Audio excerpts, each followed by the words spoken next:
Thought Bubble Audio.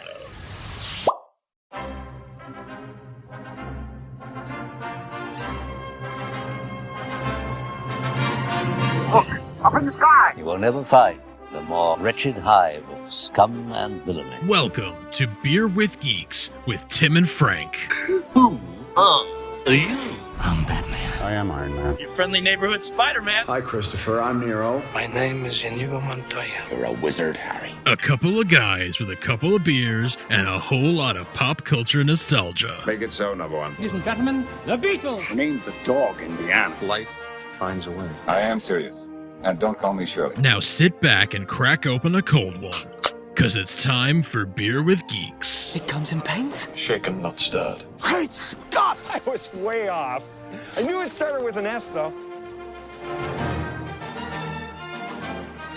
Hi, and welcome to episode 6 of Beer with Geeks, the podcast where we reminisce about our geeky childhoods with our un-geeky beer. I'm Tim. And I'm Frank. And today we'll be discussing something with the number 6 in it.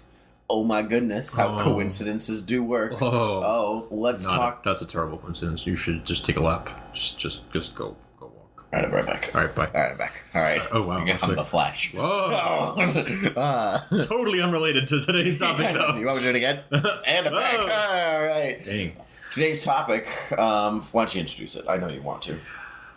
The year was 1776. The movie was 1770. Whoa. Yeah. You ready for this? 6. Yeah.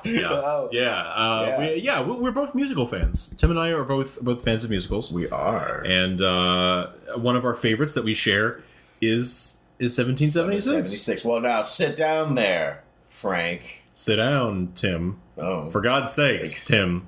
Sit down. Yeah. All right. This is one. I feel like this is something that many children for a couple of generations now have been watching when they study American history at some point. Yep. The teacher decides what's a good movie I can put on. What's an appropriate movie I can put on? Somewhat appropriate. Your choices are either The Patriot or 1776. Yeah. Or National Treasure. Or National Treasure. Yeah. And so, which one about our nation's history would you prefer to put on? Exactly. You know. So I watched it in 5th grade. That was my introduction to it. My 5th grade history teacher put it on, let us watch, I think, the whole thing. Not the director's cut, which is now the one that's out there. Prevalent one, yeah. It was the theatrical cut. Yeah. On VHS. Well, let's do a whole setup for the movie. I mean, it's not the most common. No, and it was a musical on Broadway first. Mid 60s, yeah. And it's about the signing of the Declaration of Independence. So you follow John Adams mostly. But also Thomas Jefferson and Ben Franklin. Those are your 3 big ones. You know, John Hancock, Edward Rutledge from South Carolina. You've got the whole Pennsylvania delegation of John Dickinson. Yeah. Some of the Delaware delegation. That's right. Colonel McKeon, Caesar Rodney, of course. A bunch of names you know and names you don't know so well. Yeah. But they're all real signers of the Declaration of Independence. Yeah. That guy whose name I can't remember that didn't want to be remembered, that's exactly what he... Right, yeah. Right. And so actually I know more about John Wilson? Judge Wilson. Judge. It was Judge Wilson. Yeah. Because Judge Wilson. That's what you remember. Right, yeah. Okay. Yeah. I don't think it was a George. I think his name was John. I think it was John. Okay. Well, he didn't want to be remembered, so he got his wish. It was perfect. And so you follow these characters through, and there's this John Adams and his wife and their long distance relationship, and whatever else, and Thomas Jefferson and his wife, and when he wasn't making other children with other people, right? Correct. Before that was even a thing. Yeah. And so. And so I was introduced to this film not through school, but through my father. I can see that. And we found he talked about this I remember him talking about it. And he was like, I want you to watch it. I know you'll like it. Mm. And then we finally found it months later. I remember finding him Dad, this is the movie, right? And he said, yeah, let's get it. And so we got it and watched it, and I've been obsessed ever since. And now he and I watch it every July 4th, roughly around the time. Except for this year, because I was not in the country. Right. Which is a shame. But yeah, the lasting impact on me that I don't understand how it got to that place. It's me neither. I remember the music was it's musical. That was the thing that I think gripped me the most on my first viewing. Sorry. Yes. All right, sorry. Excellent. I'm not even listening but to you. so good.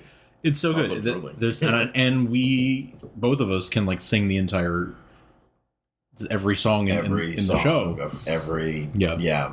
But most of the, I would say that it's not like a Phantom or a Les Mis or anything, or a Sweeney Todd, and it's not. There's no recitative. There's not. There's just. It is straight old school musical. It is old school musical. Yeah, it is old school musical. Old school. It's not a classic per se.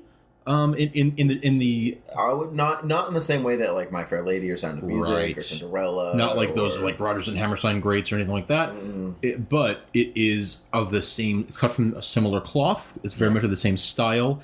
At the time, it was modern for its time. It was modern. It was raunchy. It still is raunchy. It still is kind of raunchy in a lot of ways. Yeah. Ben Franklin. Yeah, exactly. I don't know that I would say it holds up particularly well, especially the film.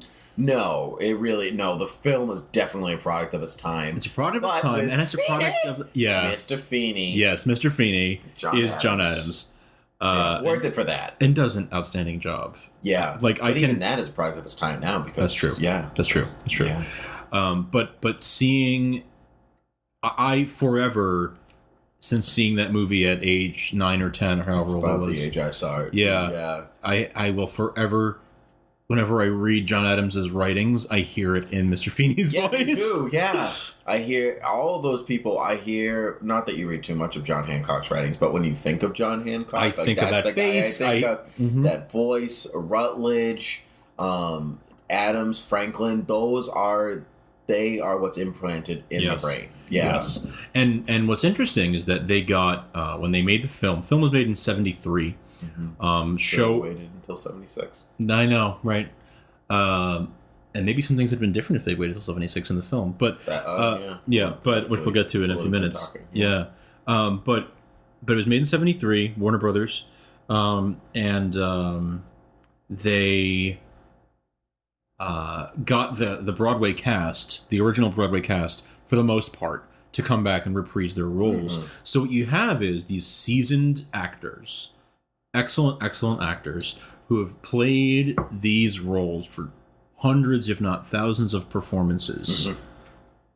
You're seeing the closest thing that you can get to actually seeing this show on the stage. Yeah. And what's really interesting is that it's shot long shots, yes, almost like watching a stage production. Exactly. And I think that's because I'm not sure if it was the same director that directed it on stage, but it was very, very similar to it was definitely done in that style. Even the lighting, if you think about where it'll be like dark and there'll be a spotlight on one person, you don't see that in film. Even in the 60s and 70s. Didn't really see that in film. Very stylized version very of stylized. To watch that. Yeah. And it was done because it was done in a stage production style of a movie. It's shot on sets and on location in a lot of scenes. It's not shot on a stage, but it's and there's no audience or anything. It's in that sense it's done traditionally for a film, but it does have that feel of watching a stage production of something. Maybe that's where it feels like it doesn't hold up. That's why I think it feels like it doesn't hold up. You're like, why is it dark and why is there just a spotlight on this one guy? Long scenes. So the scene in between. Oh, let me think about this. I know what you're talking about. There's a long stretch after the song "The Lees of Old Virginia." Yes, and then.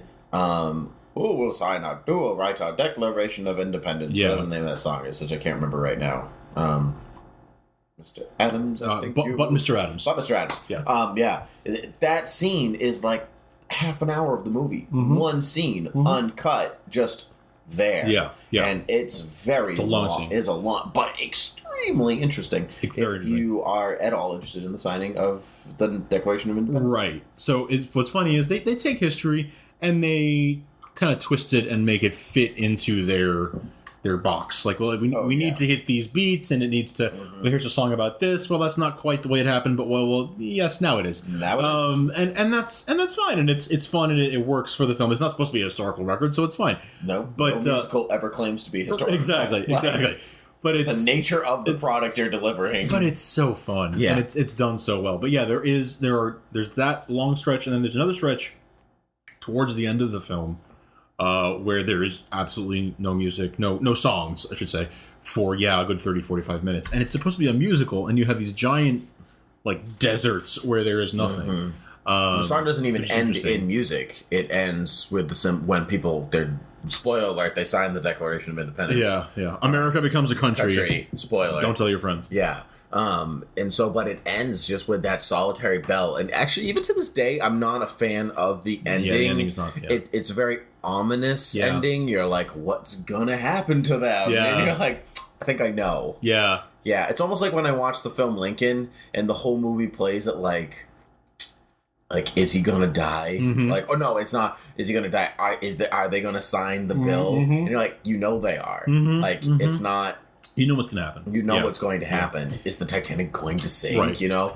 It's the same. Although that film was different. It did not focus on is the on the Titanic historical going to sink? events. Yeah, it was more about the characters. It was about the characters because they made these fictional characters, and you followed their story. And the setting just happened to be this historical event. That's right, exactly. But whereas this is the historical event. But what they did that was very, very smart. And I actually once saw the creator of the show on TV, just being interviewed about it, and he had a really interesting observation, which was not observation, but he used as a device in the show.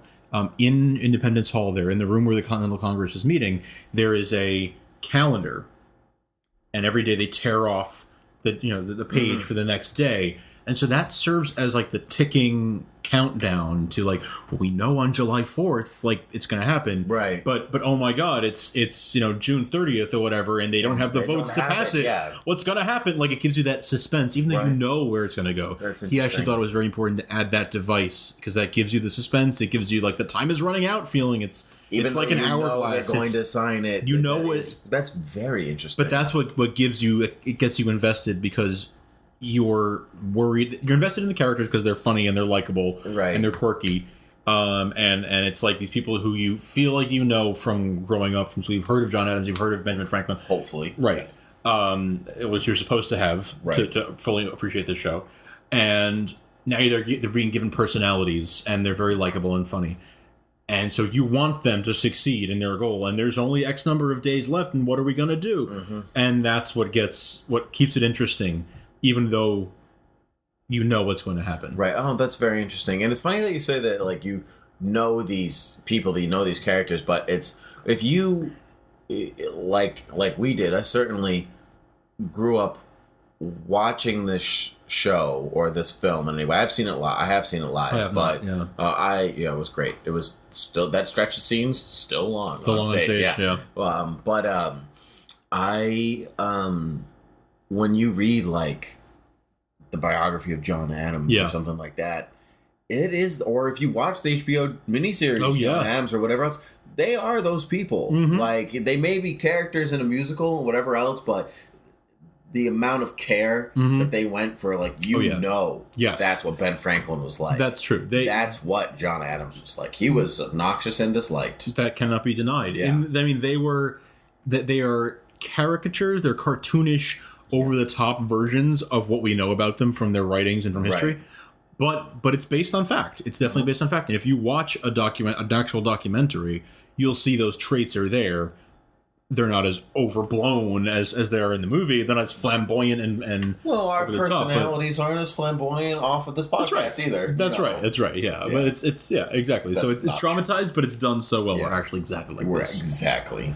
Yeah. No, but it's. I really enjoy just this. I enjoy you very much as a co-host, Tim. I really enjoy the way it's very much like an old school musical where the songs just start out of nowhere. It's just, we're having a conversation and then the music starts up behind them and they start singing. Yeah. And it's cheesy and it's fun. It's cheesy and fun. You should know that you shouldn't expect that going into a musical. Right. I shouldn't need to give you a reason that I'm going to start singing because it's a musical. Right. Like, I'm sorry. It's a musical. It's a musical. It's going to happen. It's going to You know happen. there's going to be singing. Some people are put off by that, and they just think it's weird, and I don't understand. They can't get over it. It's the same way some people can't get over black and white. Like, I just can't look past that. That's a weird thing that I just can't get around. Subtitles. Or subtitles, exactly, Or whatever. Or gratuitous action. Yeah. Or something like that. It's just like some people just like, why would that car blow up? Right, there's no reason. There's no reason. It wouldn't have flipped that way. It wouldn't have... Yeah. But I think it really works in this movie. And the fact that there are those long stretches where there is no singing speaks to... It's almost like it was meant to be a drama and they stuck in some songs. Yeah. You know, and it's a comedy. It really is a comedy with some heavy drama in it. But it's almost the Newsies model that way. It kind of is, yeah. Newsies was supposed to be a straight drama, and then right before they started filming, they were like, "Oh, now it's a comedy." With songs. What? We're going to seize the day. Yeah, right. Exactly. And so, side note: future episode Newsies. Yeah. Oh, totally. Now I just have Newsies songs stuck in my head instead of 1776 songs. How dare you? How dare you? Some fun facts about turn this your film. molasses. I feel like fun facts is fun facts is like my. I guess I do enjoy trivia, and I feel like it's become my thing on this show. It's like, here's a fun fact about this thing we're talking why about. I enjoy you. Thank you. Why I enjoy myself. So there was the theatrical cut, and then there was the director's cut. Gasp! And the director's cut is what's now on DVD, and that's really what you'll find. I don't think you can find the theatrical cut. I don't think so. I don't think it's even like... Because everyone loves longer movies. Of course. Make long movies even longer. That's my motto. Yeah. It was already like a 2-hour movie, and now it's like 2.5 with all the reinserted scenes. Yeah. But it's there's an entire musical number that was cut. It was in the Broadway show, and it was cut from the film. There are just certain scenes that were shortened, I guess, for time. Just things that weren't necessary, gags and jokes and things that were. They didn't ditch any songs, though. Well, no, that's lying. They just the one song, lying. Just the one song, yeah. But and then also the beginning, and I hadn't thought about this until recently when I heard some people talking about it. The beginning of the film is actually different. In the theatrical versus the director's cut. In the director's cut, which is what I think we've both seen the most of, it starts with John Adams up in the bell tower. And he runs down the... with the Liberty Bell, and he gets called downstairs, so he runs down the stairs. And as he's running down the spiral staircase, the title just flashes 1776, and there's like background music. The overture plays. Yeah. And that's it. In the theatrical cut, that didn't happen. There's a traditional opening title sequence. There's no like starting before the opening titles. There's a traditional opening title sequence of just like cards on the screen with the name of the film and the director's name and the cinematographer. No. The extended cut has that too. No, it has opening credits. Yes. Sorry, it has that. Sorry. But the theatrical cut starts with that and goes directly into him bursting into Congress and yelling at them. I see it. So he doesn't run down. He doesn't run down the stairs with the credits running while he does that. Oh yeah, because that's confused when you said the overture. Because it's not the overture that plays. It's just the beginning. Sit down, John. Yeah, that's what I was like. No, it's not right. Okay, okay. So I was okay. But yeah, instead of starting with him up there in silence and then the music starts and there's credits, it starts with credits. Yeah. And it goes directly into him bursting into Congress and yelling at them, and then Sit Down, John starts. How does that song go? Could you sing it for me? Sit down, John. Sit down, John. For God's sakes, John, sit down. Yeah. Right. It's a very, very singable, very quotable movie. Very, very funny movie. But yeah, that's how that happened. Your voice is piercing, John. So there was that song that was cut from the film. It was in the Broadway version, and it was cut from the film because it was meant to be commentary on, at the time, the Republican White House administration of Nixon. Right. And Jack Warner... He was not a cook. I am not a cook. Jack Warner showed the film to his friend Richard Nixon at the White House, screened it for him before it was released. And Nixon was furious about this number because he could very clearly see it was supposed to be about him. So Warner turned around and gave studio notes. that sequence has to be cut. The president does not President does not like this scene. We're cutting it. So it was cut. When the president does it, it's not illegal. Right. Exactly. Yeah. So, it was cut and didn't see the light of day until, as far as I know, until the DVD release. Maybe some releases in between that I'm not aware of, but yeah, the DVD release, it was restored. That song was restored, and it's one of my favorite songs from the show. Great song. To the Right, ever to the right, never to the left, forever to the right. Yeah. It's a very tongue-in-cheek song.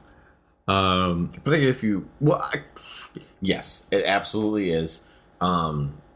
If you are politically minded in any way. Oh, yeah. Yeah, you could watch that and be like, okay, never step right, got it. Oh, okay. So they're walking to the right now. Okay. Yeah, they're dancing. That's totally about actual directions and moving to the left and the right. They're just singing about how they're dancing. That's so dumb. That's that's what they do in musicals. I guess. Wow, the founding fathers had nothing to do. Yeah, there's a war going on, guys. Yeah. Well, I mean, yeah. Don't you know there's a war on? Say the tradesman with a grin. That's another thing that's kind of weird in the way it's done, is that John Adams is writing letters to Abigail Adams back in Massachusetts. This obviously takes place in Philadelphia. Braintree. Right, yeah. Farm in Braintree. That's right. And the way the letters sequences happen is not, you don't see them, it's not like you see him writing and it's like a voice like, "Dear Abigail, I miss you." Well, thank God they do like right too. but it's, I feel like it doesn't work as well in film as it does on stage, because what they do is it's like it's like the water effect to show that he's there, and they have them having a conversation in different places. Now on stage, think about it on stage. Spotlight. It's like different ends of the stage. Yeah. Spotlight. You get immediately. You get the idea. Happening. They're probably facing the audience, looking at the audience, and you get the idea that they're talking, they're writing to each other. Yeah. They're obviously corresponding in some way. There's no teleportation. There were no telephones in 1776. Therefore, this must be letters. And in fact, they even make something like, "My last letter I told you," blah, blah, blah. They say that kind of stuff. Saltpeter. Right. Yeah. But in the film, you see John standing there, in front of Independence Hall, for example, and you see Abigail standing in front of their farm in Braintree, Massachusetts, and they're looking at the camera, but it looks like, because both of them are looking at the camera, and you're cutting back and forth between looking at the camera, it looks like they're looking at each other. Right. And there's like that, like you said, like that fuzzy, we put Vaseline over the camera lens, blurry Star Trek, Captain Kirk in love. We had to hide the wheels of the vehicle. Vaseline on the camera. Right. But just the fuzzy look, the romantic fuzzy look, that's supposed to indicate that this is like a dream.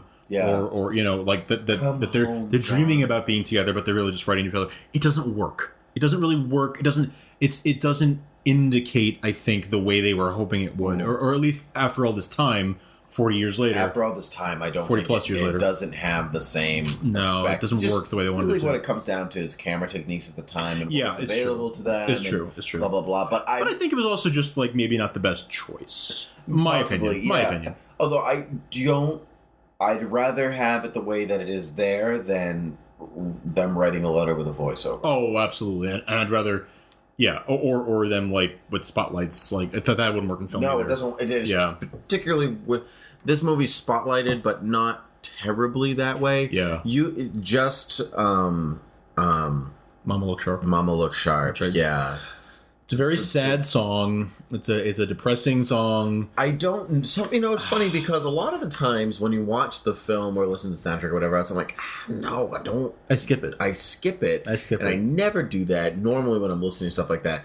But I think it makes it very, like, you're watching this comedy about signing up Declaration of Independence, but not forgetting there's a war on. There's a war on, There are and people that's what dying. they were trying to do. And also, let's keep in mind that this was during the Vietnam War, and that's what that was meant to be symbolic of as well. Yes. And I mean, not that we don't have a war on now. Right. Of course. But I think the way the show is delivered, by the time you get to that moment, it doesn't hit the way you want it to hit. It kind of reverses the pace in the wrong way, and that's the end of Act 1. Momentum. It kills the momentum because it's the end of Act 1, right? Really, and then you're going right into the egg, right? Which is this upbeat, which is Jefferson, Adams, and Franklin arguing about what the national bird should be, and like, which is hysterical because the turkey. The turkey is the noblest of birds. Yeah. It's also the sustenance of our original settlers. Yeah. So it's just, I don't like that. So I think it's a beautiful song. It's a great song. Oh, yeah. But it's a beautiful song. Out of context, but I don't like it. It kills the mood. It kills the momentum. Listen, in a Broadway show, you have the sad song. It's emotional. It invokes those images of like, oh wow, there's a war going on now too, and these are a lot of things that were. This is just like my life, right? Yeah. And then you have the intermission, and you go, you take a few minutes off for a freezer, and you come back and you have this lighthearted song again. Yeah. You're watching a movie. They're building up this momentum. They're building. Yes, there are in a sense there are act breaks in a movie, but not the way there are in a Broadway show. So there's this. Where this act break would be, here's this song, and it just feels like a moment killer, a momentum killer, a showstopper in a bad way. It's just like, oh, okay, that was a downer. Now what? Make me laugh, guys. Yeah, make me laugh. And actually, the second act of the show has that. It has the egg, but the second act of the show, or in that case, the movie, it is a downer of an act because it starts off funny with the egg and the arguing of the birds, and that's it. Yeah, then you go straight into arguing about slavery, arguing about all the. That's when you get to the point where you're like, oh my god, it's June 30th, and they haven't agreed yet. The entire South delegation walked out of the Continental Congress with no sign of coming back. Franklin and Adams start fighting about where they need to stand their ground and where they need to. Caesar Rodney's not there. Caesar Rodney's not there. Yeah, it gets. It's hot outside. Someone didn't open up a window. Oh yeah. McNair ran out of rum. It's just like stuff's going down. Yeah. So you're right. It does become. That's really the problems really start to arise. Yeah. And but then Act 3. Well, okay, but before we get to Act 3, Act 2. Has one of my favorite songs, which is Molasses to Rum. Molasses to Rum. The guy who played Edward Rutledge they wanted him in the Broadway show, but he was unavailable at the time. And when they made the film, they got him. Oh, I didn't know that. That's very interesting. It was written with him in mind. The role was written with him in mind. And then they got him. If you've seen Mad Men, this is the guy who is the head of Lucky Strike. He's the older gentleman. In the first episode of Mad Men, actually, the first time I saw Mad Men, I was shown that episode and I saw him and I was like, "That's Edward Rutledge from 1776." Okay, I like the show. Yeah, I was in college. I was in a show called Urinetown. Oh yeah, of course. Which is love that show. It's hysterical.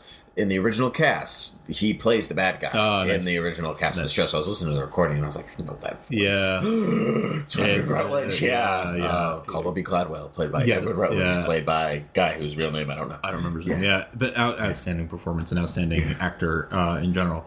But really, really love that song, and it's very. That's another powerful song that could be seen as a momentum killer, but the way it's placed and the way it's performed, I think it helps to progress the story a little more than Mama Look Sharp does. Way more. It's more integral to the story at that very moment. Yeah. Absolutely. It advances the plot. Just in our last couple of minutes here, we're gonna get real. We're gonna get serious. No, and then Act 3. Things start to turn around. Because we've crossed the Rubicon. Right. The bridge has been burned behind us. Come what may. Yeah. They start to make compromises where they need to. Okay, fine. We're not going to criticize the king for slavery. And the way that was done, I think, was very. It was done with an eye to looking at history. Yeah. And we all have the knowledge, this is something that we all know this is going to plague the country for decades. Yeah. For many more decades before it's finally resolved. Roughly almost a century. Almost a century. Yeah. I was going to say just for about 90 more years. Yeah. And so it's interesting because the tone, the gravity with which it's handled, the way like Benjamin Franklin says, like we have to. This is one that this is a battle we can't win today. Like there's nothing we can do right now. As much as it seems unthinkable not to do it, to fight this fight, we just can't. We can't fight. We can't win it today. It's like we're not ready for it yet. The country's not ready for it yet. And the tone with which that's done, I think, is so. It just handles it in a very serious but very appropriate way, as appropriate as it can be for something that's that serious. Agreed. I was really enraptured by the way that you said that, and just tell me more things that are important. Listening to you. I'm really important. I didn't know that. Yeah. Okay. No, it's handled very, very, very well. And they handle it with the correct amount of seriousness. Even though it is a comedy, they handle that with definitely seriousness. Is by the end of the film, it's definitely a dramedy. By the end it gets a lot more dramatic, and then everyone comes back together. The South agrees. Yes, very nice. Mm-hmm. The South agrees that if their demands are met, then okay, we can all unanimously vote that we want to separate from Great Britain. They finally draft up the final version of the Declaration, which John Adams makes sure that he changes inalienable to unalienable. Yep. Which actually happened, by the way. Yep. Because he was obnoxious and disliked. Yep. And the movie ends with them taking the roll call, and everyone one by one comes up and signs the Declaration. Yep. And you hear the Liberty Bell ringing in the background as they each sign their names, and that's how it ends. That's the end. And it's like this almost like it's like these melancholy. Yeah. That's a good word for it. Melancholy. Mm-hmm. Yeah.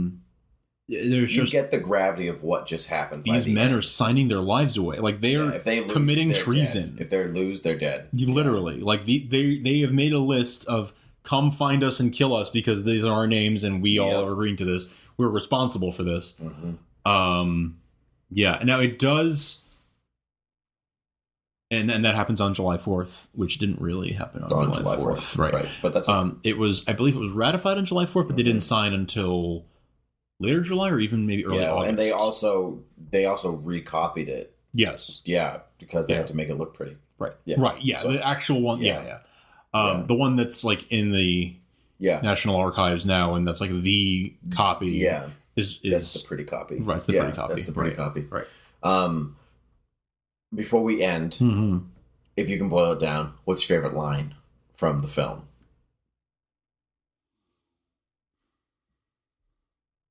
I think it's the one where, and I can't quote it completely because it's kind of a long one, but it's the one where Adams and Franklin are talking, and Adams is feeling down on himself, and he's saying like, he's talking about Franklin and Washington, and Franklin the horse. And Washington. Franklin, Washington, and the horse conducted the entire revolution together in one or whatever. Yeah. He's like, and Franklin's like, I like it. Yeah. Yeah. He's saying like these guys are so much better than me. Yeah. And Franklin hits the ground with his miraculous lightning rod, and up from the ground springs Washington on his horse. That was going to be one of my. I mean, Franklin is a show stealer. He gets most of the good lines, not all of them, but he gets most of them. And I mean, like stuff like I'd invite you along, but talking makes her nervous. Stuff like that. What's the matter? You've ever been in the presence of greatness before? Latest thing from Europe, John. It's called music. So, John, please, your voice is hurting my foot. Stuff like my favorite line, though, I think, is actually Thomas Jefferson's line. Okay, and when Jefferson's been like hidden away up, writing the Declaration for a week, and Adams and a week. The entire Earth was created in a week, and then Jefferson says, "Someday you must tell me how you did it." To which Adams, disgusting. I love that line. It's just fantastic. I've been waiting my whole life to use that line. Someday.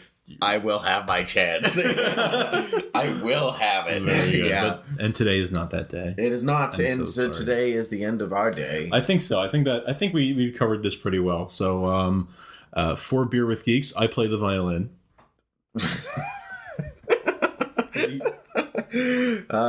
Raise the violin.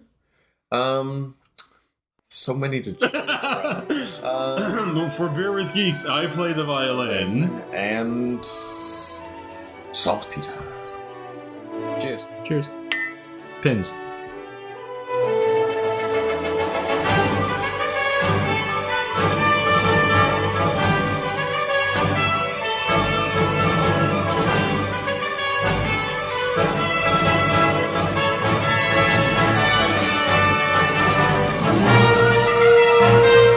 This podcast is intended for entertainment and information purposes only. All character names, sound effects, and quotes are registered trademarks and/or copyrights of their respective trademark and copyright holders. All original content of this podcast is the intellectual property of Thought Bubble Audio Studios unless otherwise indicated.